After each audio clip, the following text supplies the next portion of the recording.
Des manifestations à Djouba suite à la publication des vidéos tournées au Soudan. On y voit des scènes de torture et de tueries à l'encontre des Sud-Soudanais, mais aussi des Soudanais originaires de l'ouest du Soudan par les éléments de l'armée soudanaise. En visite de 3 jours en Russie, le président centrafricain Faustin Archange Touadéra a rencontré son homologue Vladimir Poutine à Moscou. Touadéra a salué la bravoure des guerriers russes engagés sur son sol. C'est tout pour les titres à développer dans un instant.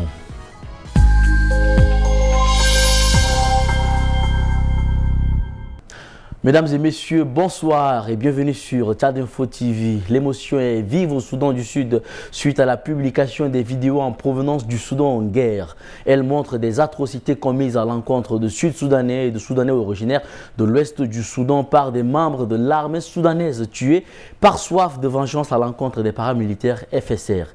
Le ministère des Affaires étrangères à Djouba a convoqué l'ambassadeur soudanais mercredi 15 janvier. Jeudi, des manifestations ont eu lieu à Djouba. Les discours de haine prolifèrent et la société civile se mobilise pour demander des comptes. Ces tueries filmées et diffusées sur les réseaux sociaux ont été perpétrées sur un nombre pour l'instant inconnu des civils soudanais et sud-soudanais, peu après la capture de la ville stratégique de Wad Madani par l'armée soudanaise samedi 11 janvier. Les vidéos sont insoutenables.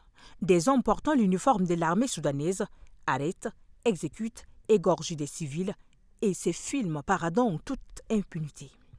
John Samuel Bongo, le sous-secrétaire du ministère des Affaires étrangères, explique avoir convoqué l'ambassadeur soudanais pour exprimer l'inquiétude de Djouba et demander à ce que les autorités soudanaises facilitent une visite sur place à Wad Madani. Ainsi, nous pourrons recueillir les faits, voir ce qui est arrivé et à qui offrir des services consulaires et aussi informer leurs familles qui sont au Soudan du Sud. L'ambassadeur du Soudan, Issa Mohamed Hassan Karar, a quant à lui affirmé que ces violations des droits humains avaient été commises par des membres des milices. Nous avons créé une commission pour enquêter sur ces crimes afin que leurs auteurs soient identifiés, arrêtés, afin de comprendre les motivations de ces criminels. L'armée soudanaise a condamné les atrocités et les a qualifiées d'actes individuels dans un communiqué du 14 janvier. La société civile s'est largement mobilisée ce jeudi à Djouba, notamment les membres de l'appel pour l'évacuation des Sud-Soudanais coincés dans la guerre au Soudan. Taban Parid Lokasmoa, président du syndicat national de la jeunesse du Soudan du Sud, s'est dit dévasté et traumatisé. Nous demandons à notre gouvernement, aux agences de l'ONU et tout particulièrement au HCR, car les personnes tuées sont des réfugiés, de rapatrier ou d'évacuer les Sud-Soudanais vers un lieu sûr. Il appelle à la création d'une commission d'enquête internationale et demande aux jeunes Sud-Soudanais de rester pacifiques dans leurs protestations. La présidence sud-soudanaise a envoyé un appel au calme dans la soirée du jeudi 16 janvier, alors que des troubles ont éclaté à Djouba vers 20h. Des groupes de jeunes en colère sont sortis et ont attaqué et pillé des commerces tenus par des Soudanais. Les forces de sécurité ont été déployées et des tirs ont été rapportés dans plusieurs endroits de la capitale.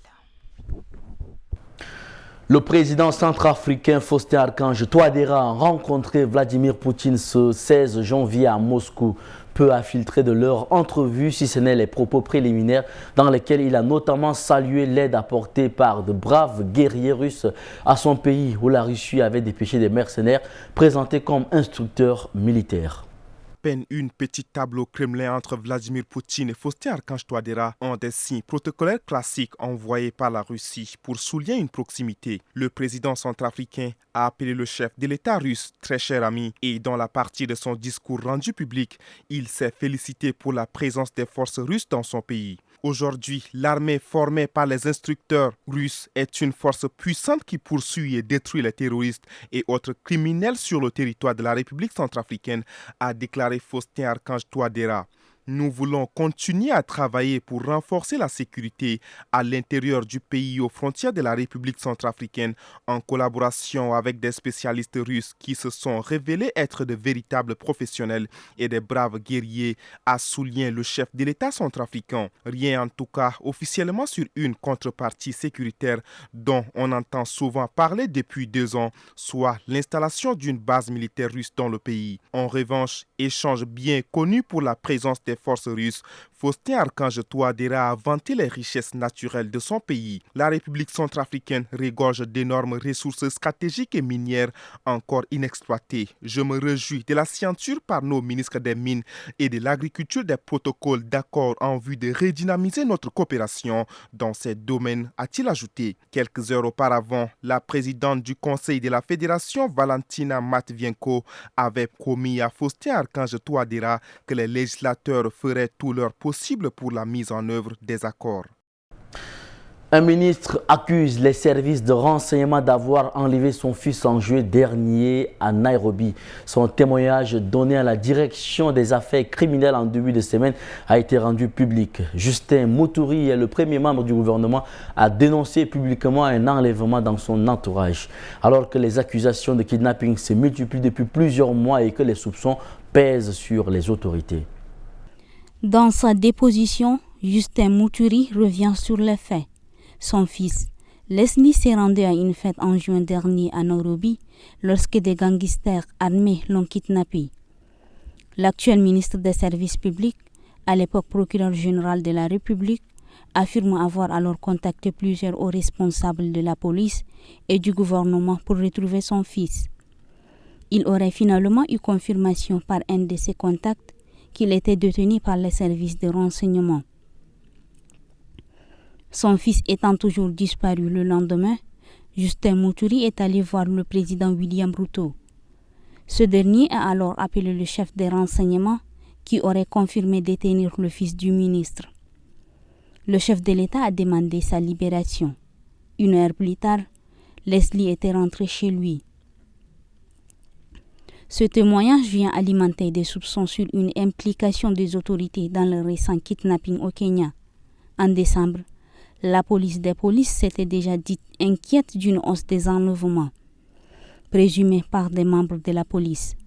Plus de 80 cas ont été recensés depuis les manifestations antigouvernementales de juin dernier, selon la Commission kenyane de défense des droits humains.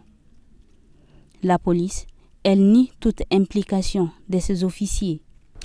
Emmanuel Macron est arrivé ce vendredi 17 janvier à Beyrouth pour une visite officielle au cours de laquelle il doit féliciter le nouveau président libanais Joseph Aoun pour son élection et le Premier ministre Nawaf Salam après sa désignation. Selon la présidence française, la France va à travers ce déplacement marquer son engagement sans faille en soutien au Liban qui vit un moment historique. Vaste programme au menu de la visite d'Emmanuel Macron au Liban, la première d'un chef d'État étranger depuis l'élection de Joseph Aoun à la présidence le 9 janvier et la désignation de Nawaf Salam au poste du Premier ministre le 13 janvier. En tête des priorités, la consolidation de la fragile trêve qui a mis fin le 27 novembre à la guerre entre le Hezbollah et Israël. Ce cessez-le-feu est quotidiennement violé par l'armée israélienne qui n'a pas encore achevé son retrait d'une partie du sud Liban. Le gouvernement doit rassembler plaide Paris. Emmanuel Macron veut aussi apporter son soutien à la formation dans les meilleurs délais d'un gouvernement. Il va tenter de rassurer les partis chiites qui hésitent à participer à la reconstitution du pouvoir exécutif pour protester contre ce qu'ils appellent une embuscade politique qui a porté Nawaf Salam au pouvoir contre leur gré. Pour réussir, le nouveau gouvernement doit rassembler et doit mener des réformes essentielles au redressement du pays selon Paris. Lors de cette visite d'une journée, Emmanuel Macron doit rassembler les présidents de la République et du Parlement, les premiers ministres désignés et les représentants d'un large éventail des forces politiques libanaises. À Los Angeles, les incendies commencent peu à peu à être maîtrisés, mais pour les sinistrés, reprendre le fil de leur vie relève du défi. C'est particulièrement vrai dans le quartier d'Altadena, situé sur les hauteurs de la ville ravagée par le Heat on Fire. Contrairement à Pacific Palisades, Altadena est un quartier modeste marqué par une forte population d'immigrants, pour la plupart locataires plutôt que propriétaires. Le quartier d'Altadena ressemble à un champ de bataille. Beaucoup de maisons ont été entièrement ravagées par les flammes. Souvent, il ne reste que la cheminée construite en briques qui tient encore debout. Devant les ruines, on voit les carcasses de voitures calcinées. Certains habitants ont été évacués en moins de 15 minutes. Pour l'instant, il est interdit de retourner sur place, même pour ceux dont les maisons ont été épargnées. Le déblayage a commencé. Les autorités inspectent les lignes électriques et les conduites de gaz pour des raisons de sécurité. La police patrouille sans relâche pour prévenir tout risque de pillage. Avec les habitants partis, la nature reprend peu à peu ses droits. Des renards se promènent entre les ruines. Des carcasses de voitures brûlées témoignent de la violence des flammes. Ces feux ont aussi détruit l'appartement de Selma, afro-américaine. Quand les incendies ont commencé dans les montagnes, je n'aurais jamais cru qu'ils descendraient aussi vite. On a tout perdu. Mon quartier ressemble à un endroit où une bombe aurait explosé. C'est une tragédie. Des gens sont morts et on ne sait même pas encore combien, dit-elle. Comme beaucoup d'habitants d'Altadena, Selma a trouvé refuge dans un centre d'hébergement provisoire. Le sien a été mis en place par la Croix-Rouge et accueille actuellement plus de 400 personnes, explique Diana Ramirez, chargée de communication.